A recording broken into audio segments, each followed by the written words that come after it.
मंदिर रे कालिया सात नथिला बेले खोली रत्न भंडार।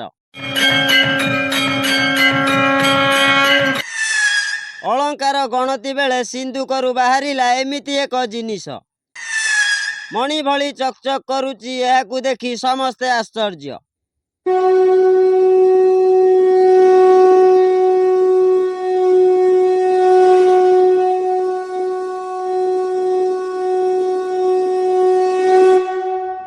हाँ दर्शक बंधु, यही कथाटी सतरे कौन सत ना यह मनर कल्पना एभली कथा को बहु लोक मनरे भावती।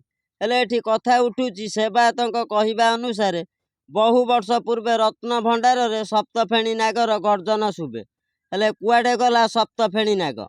एबे किछि दिन पूर्वे रत्न भंडार खोला सरीची एवं रत्न भंडार रे सबु कौन कौन बाहरिला ताहा एबे गणति हब।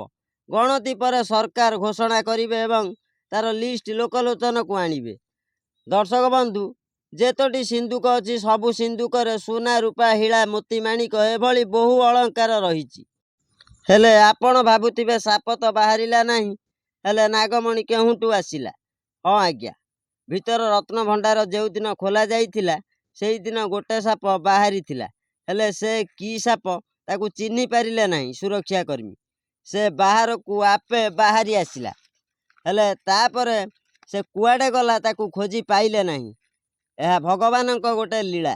भक्त मानकू आमे गोटे कथा कहिबू, सिंधुकरे अलंकार छड़ा नागमणि नाही, केवल अलंकार रहिची।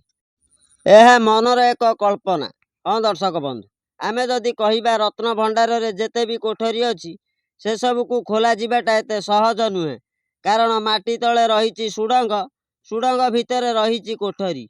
एबे चालीची योजना कैमेरा रे स्कानिंग हेबे देखा जीव सुडंग केउठी अछि। हेले दर्शक बंधु, आगो को कौन कौन हब ता समय कहिब। सूचना आजि पई एतिकी। अधिक सूचना पई आम चैनल को सब्सक्राइब करंतु, कारण आमे जेतेबेले भी वीडियो अपलोड करिवु सर्वप्रथमे आपण देखि परिबे। रहिली, नमस्कार।